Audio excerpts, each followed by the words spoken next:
Wherever you wanna go, just what we'll find a place for you.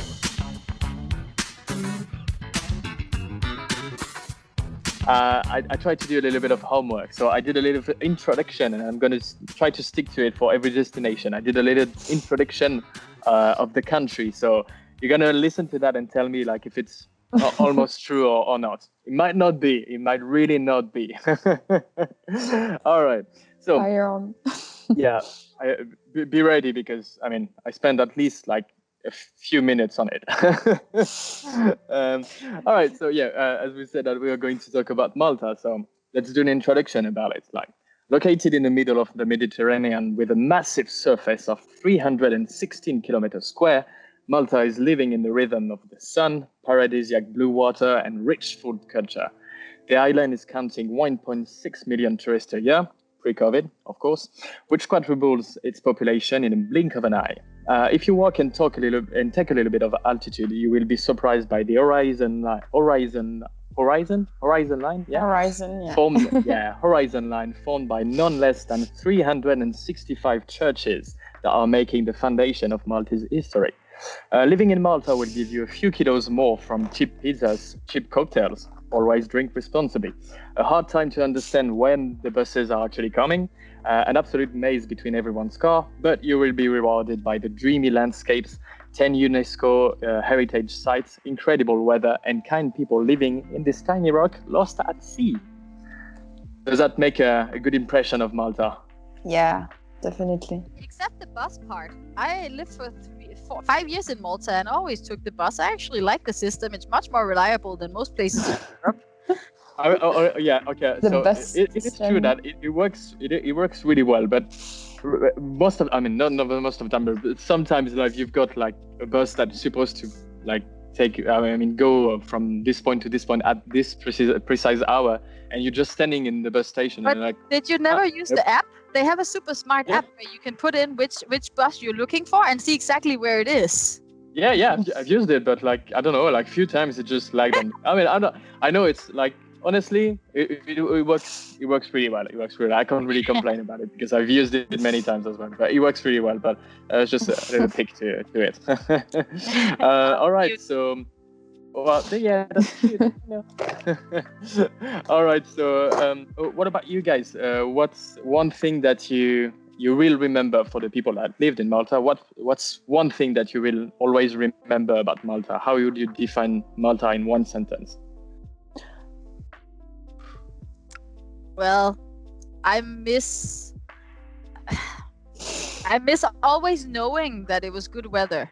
Like, it's like there was no question in the morning getting up, and I love that Nick is Skyping in from Malta, and it kind of looks like it's cloudy there right now.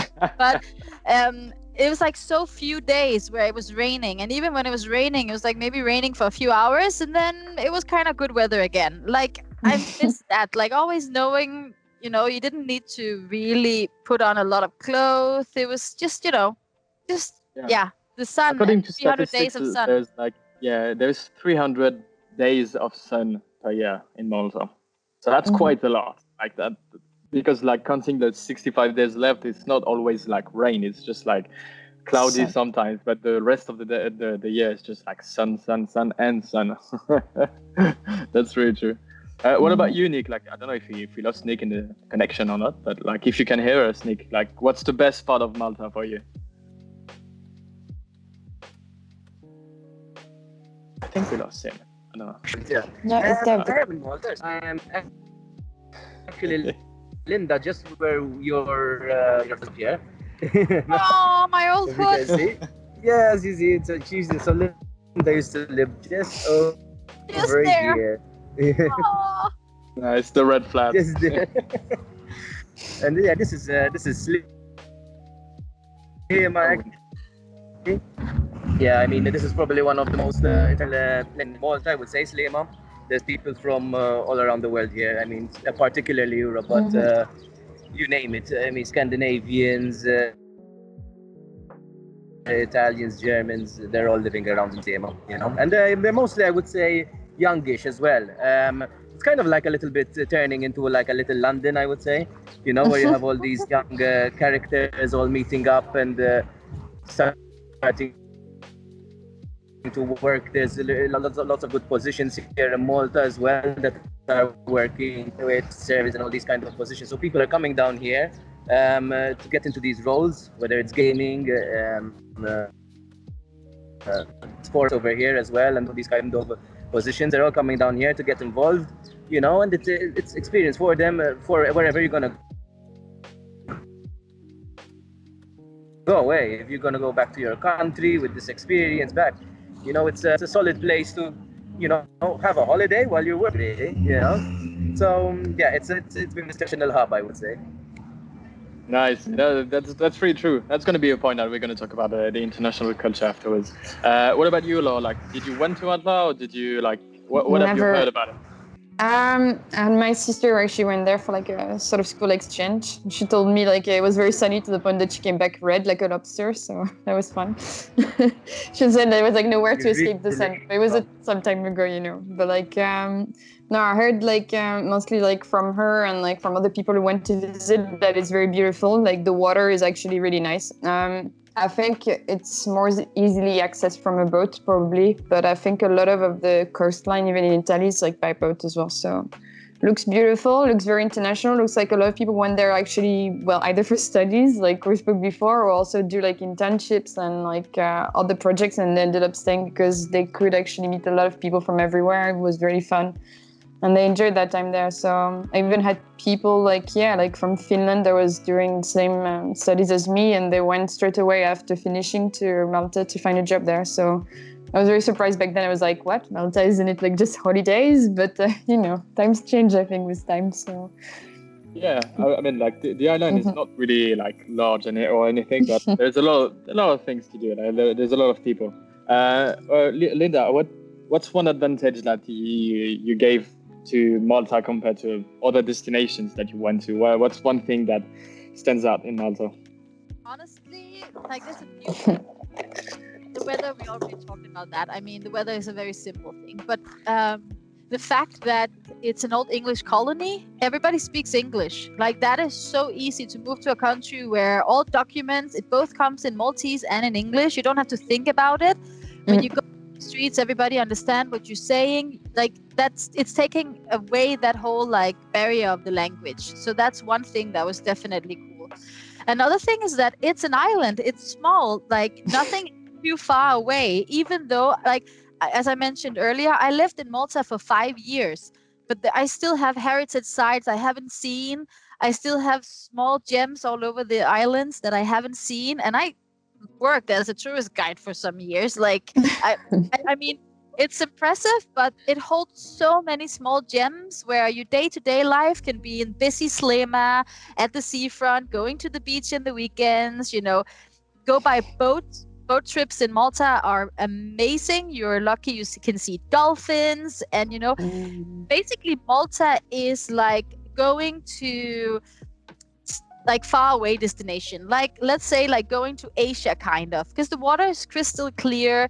You have corals somewhere, amazing diving experiences, some of the best in Europe, and it's only 3.5 hours away from Denmark. I mean, you're within Europe. You have all the European rules. You have the English mindset. It feels at home, but anyway, far away. Like it's amazing. Yeah, you're right. Like it's one thing. Like you're not really lost when you're coming to Malta. Like it's not like you're coming to a country, as you said, like where you don't know the language, you don't know anything about it. Like paperwork is going to be a mess or anything. Like at least like in Malta, paperwork's like actually quite easy, and everything is in English. Like everything that you are going to do, like Nick will attest as well, like the landscapes, like the diving experiences, everything. Like it's just beautiful everywhere. So that's true that it helps a lot. What about you, Nick? Like what's one advantage that you can give to Malta compared to other destinations that you may have been to? I don't know if Nick's like... Yeah, the camera is a bit frozen, but maybe it's just the network. Do you want to... Yeah, well, by the time we're going to get Nick back, maybe sometime. Well, okay, so, back. Nick is back. Oh, yeah. Yeah. So, Nick, if you can hear us, like, what's one advantage that you can like give to Malta compared to other destinations? Cutting a lot, someone's teaching. I have full reception, I don't know why. Are you there? Oh, Yes. okay. Can you hear us, Nick, or not? I can hear you better now. Okay, perfect. So I was saying, like, what's one advantage that Malta has compared to like other destinations within Europe? I would say, as Linda was saying, and the English is definitely a very good strong point. In Europe, you would really say England, well, which also is not even in Europe anymore. You know, which is the only place you would go to learn English and people, you know, the rest, Spanish, Italian, Germans, you know, you go to the country, they're going to be speaking their language mostly. Over here, and everybody really speaks English, you know. I would say a lot of people come, like these language schools that are here, there's a lot of language schools. Yeah, we're cutting a bit, like we're missing information from. But yeah, the point that you were giving is that's true, that like you can learn English. Yeah. So you need to commute. So they'll have to use it. Robot noises from Nick. But yeah, you're right. What Nick is saying? I'm cutting out. Yeah, you're cutting out big time, Nick. But as I'm just gonna sum up, because I think I know exactly what Nick was pointing at. The fact that if you go to learn English, you go to any other destination, but they will also demand you to learn their language. Where when you go to Malta, like when you go to England, you will learn English. Like some of the biggest language schools in the world is in Malta, teaching English. So for which it's amazing to go and practice your English, as well as a culture that's completely different. Yeah, no, you're right. That's true. It's a good school to learn a little bit of English and actually practice it as well, because you're in a beautiful destination and you're surrounded by people that are actually living and talking English. So that's really nice. What's one thing that maybe people may consider before actually moving to Malta, like things to take into account? I know, like, for a fact that I was a dumb because like I forgot to check the weather, so I brought like massive things that were not supposed to take, like the big jacket, like I took. No, not necessary at all. But yeah, no. What's a few things that people may be taking into consideration before moving to Malta? I think a lot of Scandinavians need to remember that Malta is part of Spain. The amount of people I hear like, "Oh, I want to go to Malta to learn Spanish," and they realize that it's not a Spanish island. It's actually an independent island south of Italy. So I think for Scandinavians and for everybody who goes there, just Google it before you go. I mean, simple trick. Google it. Like it's an independent island. I think what I didn't realize was probably how international it was. Like the weather, I visited before and everything, but like getting into it, I was pleasantly surprised how many different groups of nationalities there are there, and no matter what language you speak, you will be able to find a few people that speak your own language as well, you know. So if you're a bit homesick, I mean, there's a Swedish Scandinavian food store. I could get everything I wanted from Scandinavia. I didn't have to feel homesick on the food front. So as Nick was mentioning earlier, it is a big melting pot, and I think I didn't realize that. But that also kind of, you also need to then keep in mind that when you come to a place that is a big melting pot, like London, like Malta, you need to remember to also then go out of the big cities and experience the real culture. Make some friends with like locals in the small cities. Go and experience the real Malta, because I think that a lot of people come there for holidays, for work, and they actually never get to experience the beautiful culture of Maltese. Like on Malta, they, you know, go to see the small fishing villages, maybe at winter time, even not in the summer when there are tourists and ice cream shops open and you know, people are selling cheap merchandise. Like, taste the real Maltese food at a real small Maltese restaurant, you know, talk to Maltese people, because I think that's something in these melting pots that in any tourist area and tourist destinations, you fall into this trap of tourists, but especially these melting pot places, because it's all year round, that it's so international that it's kind of forgetting its own culture. I think that's on you as a person who goes there. Like, drag yourself into the culture, because that's what you benefit from. Yeah, you're right. Because go ahead, Jen. Well, No, sorry, I was speaking at the same time. No, I was just thinking like maybe to check the activities you can do. It's a lot of sea activities. So you mentioned diving, scuba diving, or like even like, I don't know, like sailing or maybe kite surfing. I assume there's a lot of wind over there, so there might be a lot of activities linked to the sea, and you probably need to have people like checking in during this, because then they can do this during their free time. Because otherwise, like if you don't like sea, I mean, you wouldn't go to Malta if you don't like it, but you know what I mean? Like, you need to be having some occupation and habits on the side than just like strolling by the pier, even though it looks really nice. But checking out like what type of activities you can do like on the side. Yeah, you're right. Like totally, like just checking everything. Like as you said, Linda, like if you're a little bit homesick, like you can just try to find like groups of people where speaking the same language, and that's not going to be really complicated in Malta, because I mean there is people of different cultures everywhere. But yeah, trying to experience a little bit like further away from like the tourist spots, just to try to find, because there is a lot of like even like small beaches and everything that are not as crowded as like the tourist ones. Like I'm thinking about like the Devil's Pool. I don't know how it's. Well, anyway, but there is like a tiny beach where people are actually paying like boats to take them there, but it's super crowded. And if you just like walk a few meters away, and there's like small tiny beaches where you can actually go to, where you are actually like way better. So yeah, definitely. Also, If you're not afraid to walk a bit, there's a lot of small beaches that are fantastic there. Yeah. For some hiking. But it's worth it. Yeah, do a little bit of hiking, like for a few 100 meters, and you're basically in the middle of nowhere, and perfect. I think what like people I often say, like, oh, we go on holidays, top summer, go to Malta. It can get up to 52 degrees, and it's humid, and there's no shade at the beaches because there's not a lot of trees around.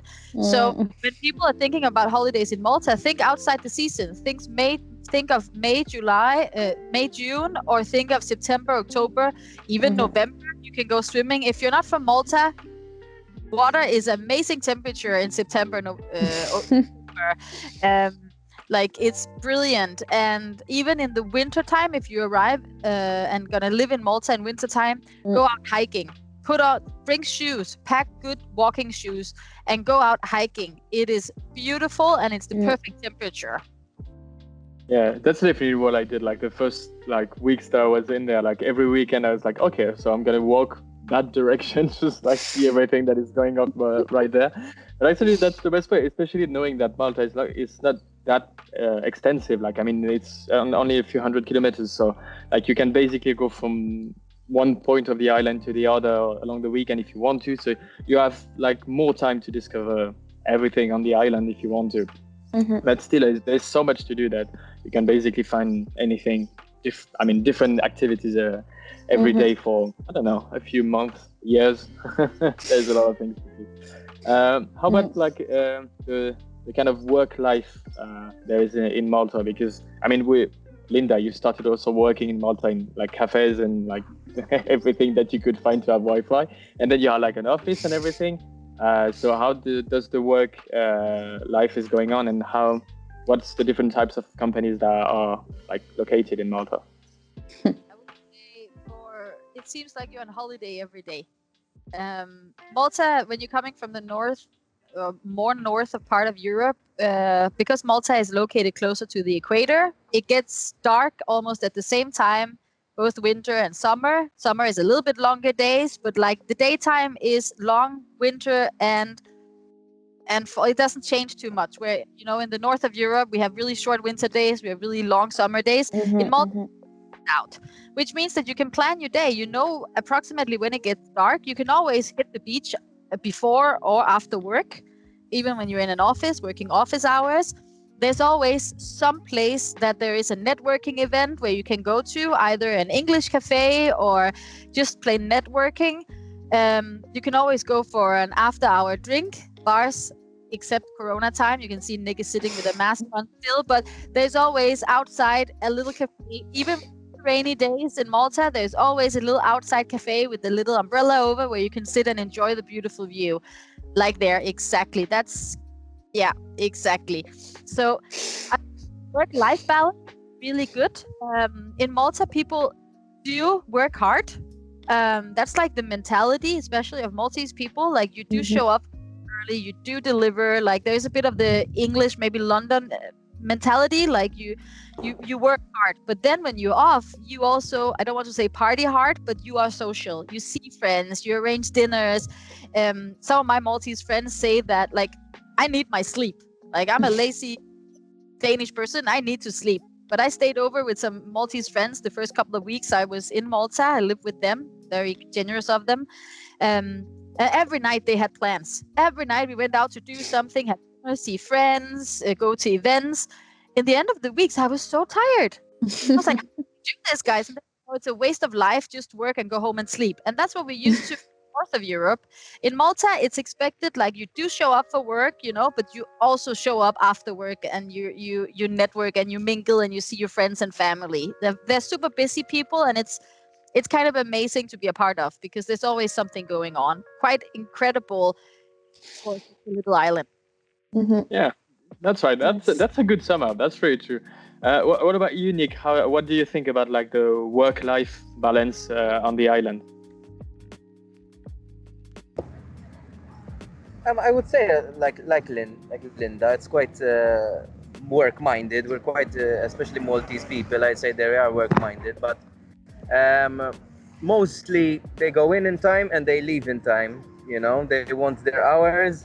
They do their hours. They're done. They do that well, and that's it. As a Maltese people, foreigners, especially when foreigners come by, I would say they make it a bit more their life as well, because they end up coming here and the friends end up being their colleagues, and those colleagues, and then they go out with them, so it's different. I wouldn't say, as I'm assuming mostly we have foreigners that are listening to us, so I would say for them your colleagues will end up being your friends, so you definitely have a work-life balance that's a bit different, because your work then will become a bit more fun, but also your normal life will be a bit part of your work, because technically you're hanging out with the same people. But it's a good thing, so you go to work, you're already having friends. That's great. You don't have to interact with the culture and try to get new friends from the street, I guess. But as she was saying there's a lot of these cafes, there's these English-speaking cafes where you can go and you just meet people that want to learn how to speak English by just talking, and they're all from different countries. You go hang out with them, you start talking, and you just get to know people like that. So it's very easy when it comes to these kind of things. Yeah, you're right. Yeah, that's a good sum up. That's a good melting pot. So there's a lot of culture like you can mix, and as you said also, like I think a lot of companies that have headquarters or offices, at least in Malta, they are trying like to make it like a really nice work environment. And as Linda said, like it feels like holidays, because like you've got beautiful buildings, you're close to the sea, so like just after work, like you are like 2 minutes away from like taking a little bit of water out in the sea. So yeah, that's true. That it's yeah. Look at that. Look at Nick. Perfect. Like I'm jealous now. Like I want to go back. but we're gonna go back sometime, Linda. Don't cry yet. You've got the sea as well, so don't cry. It's a bit cloudy today. Sorry. Nice. Okay, so we're gonna talk about Antibes another day. But yeah, that looks nice. Yeah, the weather is really nice. There is one point that we didn't mention about the Maltese culture and Maltese environment yet. It's the food, because food is important, and we love food. Like everyone loves eating. So, how would you? That's gonna be a funny one. How would you describe the food in Malta, Linda? It is a mix of British food, so you can get English breakfast everywhere you go. You can get deep fried food everywhere, fries everywhere you go. So the best of the British culinary scene. It's not the most famous one. But at the same time, you have amazing like Maltese kind of Arabic dishes. You know, you have a lot of dips, a lot of crackers, and you have the beautiful Mediterranean seafood. So actually, like culinary wise, I will say it's you cannot go to Malta and expect to get small well organized plates with like culinary stuff, but you get a little bit like in south of Italy, like you get really good fresh fish, fresh veggies. And then one thing that is important to mention is Maltese portions are big, like you get worth your value. You know, if you would serve a little French dish in Malta, Maltese people will throw it in your face. Like you will get one starter portion will be enough to feed you. Like it is amazing. You can always depend on Maltese food plate to be filled. So yeah, and you get this beautiful mix of like an English breakfast. You can get like some super nice like rabbit stew or snails, or like, and you can get fresh seafood. Yeah, you have like the whole mix. Nice. That's true. Do you confirm it, Nick? Like, how would you describe your Maltese food? Well, it can be strange for some foreigners, you know, when it comes to what she was saying, the rabbit and the snails, you know. Maybe the French would, you get it. But it's nice food. What are you Yeah. talking about? Yes, we do it in a sauce, you know. We have like this rabbit tomato sauce, and also the snails are also made in these kind of sauce. But it's definitely something you should try, you know, because flavor-wise, it's very intense. It has an intense flavor. It's not like chicken or like this, you know. But there is a lot of cultures. There's a lot of Italians here at the moment, so you have a lot of these Italian restaurants that are going up. A lot of good pasta, kind of homemade pasta, great pizzas, you know. So if you like these kind of things, but also there's this healthy food thing growing a bit in Malta now. So we have a lot of these eat well places, you know, that have been popping up quite a lot, you know. But as a cultural point, I wouldn't say, like, for example, stay in Sliema, because over here it has become a bit too international, I would say. So you have so many different like Asian this and that kind of food, like you would have everywhere, you know.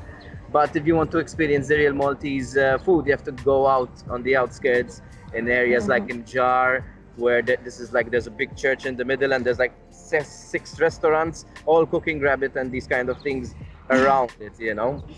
So this is where you go to experience really the real Maltese food, I would say.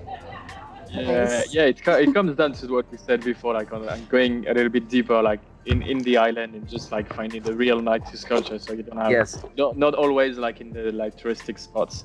That's very true. That's very true. Yes. You talk about a lot of different places. I mean, I think a lot of people won't get all the names because I think it's impossible to get it without knowing them. But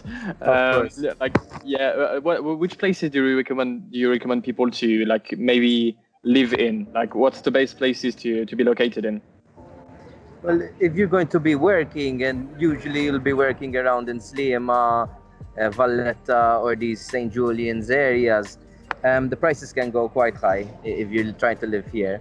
But also usually your pay would be okay, that you could make it, you know. But if you want to also get a bit, and you're okay with catching some buses and stuff, there's areas like Pietà, areas like Pembroke and Sweetie, which are just off the outskirts, you know. They're much cheaper. But if you want to go even further, you'll get them even much more cheaper. If you're okay to catch, like, for example, a 45-minute bus, you'll have a place for maybe, you know, 400 to 500 euros, and if you share, you'll probably get it for half that, you know. Whereas here in Sliema, I would say you can get a place for 1,400, 1,500. Depends what you're trying to look for also. But if you share, then you have it for 800, 700, you know. But this is usually what they go around for, you know, the distances. Yeah.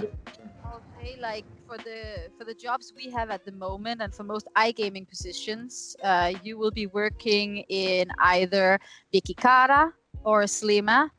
But the good thing is, around Sliema, like only 30 minutes walk, 25 minutes walk away, there's the university, and the university actually is surrounded by apartments that are for students, because students coming from some of the smaller Maltese islands, they have to move to to this. And if their parents can't buy them a flat there, then they need to move into these student accommodations. So if you are a little bit active in either looking in the areas that Nick talked about, or are willing to share a flat, you can be lucky. You need to be a bit proactive to kind of look into these shared accommodations, because it will not only be you as an expat or like an immigrant coming there, but it will be also Maltese students who lives there. So there's I think a lot of people always talk about the market being expensive and hard to find, but I think it also depends on what you do. If the first thing you do when you come to Malta is just contact a real estate dealer and expect other people to kind of do the work for you, you will be paying for it for sure. You know? But if you actually do your homework, we will, from Job Squad size, definitely send you a lot of different Facebook groups. We'll hook you up with, there's a Danish real estate dealer down there that got her job via Job Squad. She's super sweet. That's Camilla. She's helping Scandinavians when you guys come down, speaking Danish and everything. We'll hook you up with Nick. He can give you some good tips and tricks, you know. But if you do your homework, again, Google it a little bit, see where is the company located, go into Facebook group, say, okay, I will be willing to, as Nick said, are you willing to take a few buses? Are you willing to walk? I mean, people were laughing at me when I moved to Malta. I walked for 25 minutes every morning to a university, but it was sunny, you know, I had my coffee, I had an apple in the other hand, music in my ears, and I had the most beautiful waterfront for the most of my walk. And then I walked 10 minutes uphill and there was university. Everybody else was stuck in traffic or sitting in sweaty buses. So, I mean, it's also the attitude you come with. You can find a location that is, and as Nick pointed out, I lived just there next to the water, you know, in a shared flat. Yep. No, but you're right. I mean, like depending on your mindset, because same thing. Like I was like 30 minutes away, like by walk, sorry. And yeah, never mind, because we talked about it. Like you don't have to worry really about the weather. So you know that's not going to be a problem. Like you're not going to be like walking in the rain for 30 minutes. Like it's going to be sunny. So just like enjoy it. You can just walk alongside like the water side, and so. I mean, yeah, the weather is great. Like the view is cool. So I mean, there is no reason to actually not enjoy the walk. So, and if you want to like save some bucks and actually be a little bit like aside from your company or aside from the center, it's a bit better for I think. But that's true. That's true. One last kind of little things. What do you guys like? I want to have like one address where you actually find the best restaurants, like one address where you find the best bars, and let's see what else. What is important? Bars, restaurants, and activities. Maybe one activity that you enjoy the most in Malta. I'm gonna start with Linda or Nick. Well, I mean, whoever wants to start first. I mean, for restaurant, I lived in Slema, so like for going down to a restaurant in that area, I would say go to Takris. It's 2 minutes away from where Nick is sitting, straight in the center. It's hidden up a little side road, and it's an old family-owned Maltese restaurant. You can get starters, a bottle of wine, and 2 dishes of really heavy, good food, big portions for, I don't know, 30-40 euros. It's super cheap and it's like amazing food. And the service there is super sweet and nice. And you can book tables in advance. I will advise to do that, or you can drop by and they're open until midnight. And you can basically, kitchen is open, so you can drop in and get a really late dinner. But expect you to be, it's like visiting your grandmother. You'll be rolling out of there. The amazing, the food is really good. Activity to do. I'm gonna go off grid. You can book all these tours and everything and water sports. That's traditional, but I'll actually say go for a camping trip. Go out of the way, as far away you can. Nick and I used to do that a lot as well, and I know Nick still does there. If you go away from all the noise and all the light pollution, you will actually see stars and moons and nature. It's super nice. So maybe go off grid, take a little tent. You can even sleep outside most of the year round. Like you don't even need a tent, and have a little camping. Nice. While camping is allowed. Yeah, but camping is allowed everywhere. I think Is it? nobody's really checking up on it. I mean, there's areas that are owned by hunters and some stuff, but like you can see there's signs. like said There's like sign, that. like it's follow not- There. I mean, follow the signs like anywhere you go. You know, it's not that hard. And for bars, I mean, any bar along the seafront where Nick is sitting, I think it's a 3-kilometer long seafront right there. They have happy hours. Any bar there will serve you big drinks, a lot of alcohol. There's plenty of reason to not drive, to take the bus or to walk home. So yeah, that's my advice. Nice. Nice. What about you, Nick? Places to eat. Right. I would again suggest Imjar, which is a location in the center of Malta, because it's the most traditional place you would get. There's a place called United. It's called United, and they serve from horse meat to these beef ribs, which is like a whole rib made out of beef, and it's really like melts in your mouth. So definitely I would suggest that one over there.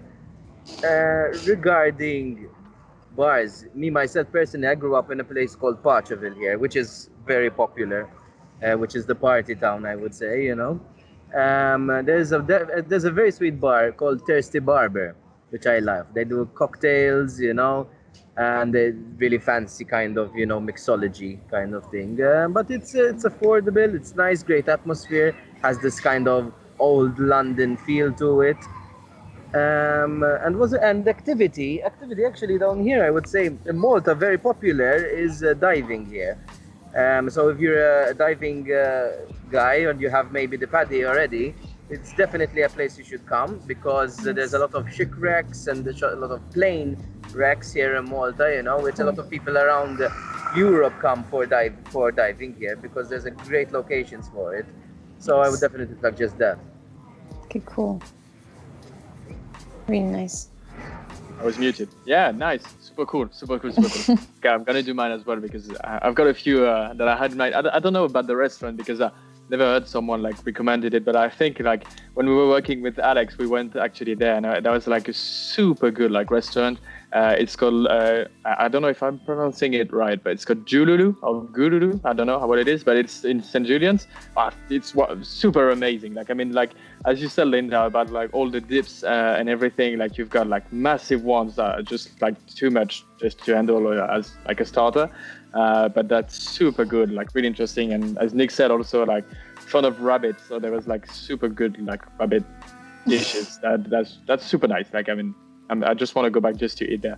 About the bar, I think like maybe there was one in Valletta, which was the beer cave or the beer cave. Yeah, that was it. And it's super nice as well. I mean, I love beer, so that was also like the name that attracted me, of course. But yeah, like super atmosphere and everything. That was super interesting and nice, and also kind of different. Like the bars in Valletta, which is like the capital, are different than the ones that we've got in Parchaville. So that's good. That changes, and that's really nice. And I think about the activity. Like I was going to go with camping as well, but I'm gonna change it a little bit. And I was like, yeah, I don't know. I was thinking about where I could send people, but like Comino is like way too crowded for me. I mean, it's cool because like the island is really nice for what it is around it. But I think hang on. I think like I forgot the name of this guy in the north. Gozo, thank you. And I think like for like doing a tour of the island of Gozo, which is on the north safari, of it. Yeah, just or taking like the time. the four-wheeler. Yeah, exactly. Like you can do like so much, and I mean the island is a little bit different as well. There is like some cool, like different beaches and sun beaches as well. There is like different villages that you can go to, and as well have some good restaurants and everything. So yeah, that's different, and it's really nice to have like this perspective of Gozo around there. So, Nice. Romain, basically, should we gather a bunch of links? I mean, for renting boats, for the restaurants we've been mentioning, and all of that. Should we gather a bunch of links? Yeah, we're going to do a below? sum up like of everything in the description with all everything that we mentioned. So, I had yeah. one question because we spoke about food, but when we spoke about savory, what is your favorite Maltese dessert? If there's one, what is it?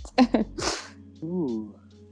Is there anything sweet there, or is it The- just rabbit and this- snails, or Dessert, you can get like the traditional old school. I think that comes a lot from the Arabic, but you get these different cakes that they sell on the streets as well, but with dates instead of like sugar. So that's honey and dates and stuff, like really old school, but super good, different kind of cookies.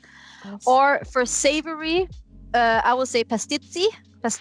Yeah. Is it like It's just like a small snack, you know. It's not a dessert, but it's like small snack through the day. You just grab. Yeah. It's like it's a little, yeah. I think Nick should explain that. yes, please?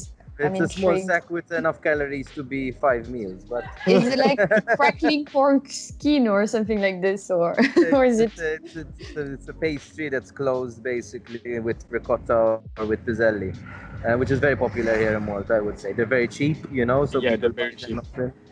Sweets, I think we have the helwata tork, which usually is a Turkish kind of sweet, Dessert. but we stole it, you know, or maybe they stole it from us.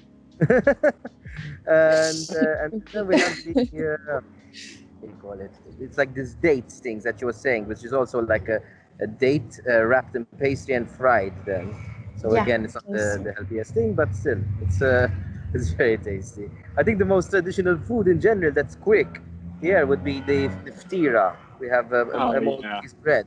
Our Maltese What bread is- is made with tuna and these olives and kind of like really tasty kind of sandwich. I think this is the most Maltese thing that you wouldn't find elsewhere, even though it's a simple thing, but it's really, really good. Okay, nice. And then you swallow everything down with either a chisk, which is the local beer, Okay. Pilsner, and you take a little shot of prickly pears liquor, which is super sweet, but actually really good for just a little, you know, instead of a limoncello, which you can also find plenty of there, but like a little prickly pear. Yeah, Is it like Shot. pear liqueur, or like is it? it's like liquor, like very syrup-ish. It's very thick, very Okay. sweet, but it's good. Yeah. Okay, nice. Good to but know. Yeah, that's really nice. I think like Nick was right about like the pastids about well, Linda as well. They are super nice because they are basically, you can always find a shop selling them at any hour during the day, like even at night. Like if you're coming after a party or anything, like you can have like a small pastids if like for a few, like I don't know how much it was. 20 like, cents. That's not no €1. Yeah, Very that's cheap. it's just super cheap, and like it's full of calories, but it's super good. Insanely good. Insanely It's really good when you come out from bars, like at 2-3 o'clock in the morning. You just grab a pastis because it's kind of all the fat and the grease. It's like swallowing all your alcohol. So before you go to, in other cities, you buy a hot dog or a slice of pizza or a pancake when you come. You know, here you get a pastis before you go to sleep. So Nice. I'm intrigued. I want to try. I want to see a picture. I want to look it up. Nice. Yeah. Well, all right. I mean, like, I- if you guys had any things to I add or think- questions. I think like one thing we haven't covered that I think is quite important. I mean, we've been talking about for like 40 minutes now, so it's a long episode. But there's when you're moving to a new country, I guess all of this is valid information. So, but regarding like coming from another European countries and moving to Malta, I mentioned in the beginning that it was super easy, and I will stand my ground. Getting registered in Malta as an expat is really easy. You have your passport, you have your rental agreement, and you have your work contract. Those papers you take into the municipality office. You know, your employer or any person in Malta can help you where you have to go. You get that, you stand in a line, you get a stamp, they copy your passport, whatnot, you get the papers, go over in line.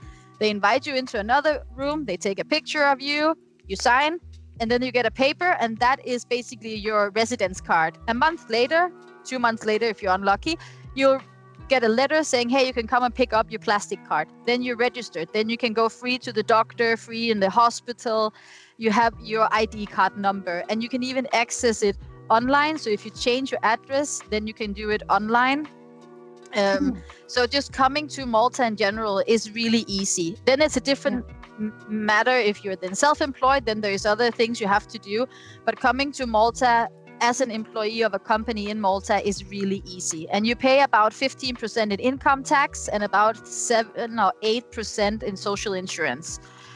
So living in Malta in that regards is really cheap. Many companies also give you a private insurance. Then you can go private to the private hospitals and everything, which is located spread out, smaller hospitals all around Malta. Malta has one of the best equipped hospitals in Europe. Actually, most modern equipped hospitals, so that's good. And the system, the system works like the English healthcare system, so that's relatively the same as in the rest of Europe.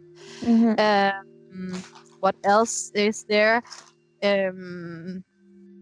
No, I think that was it. That was just to kind of sum up, like the little package. When you move there, it's relatively easy. There's nothing to fear there.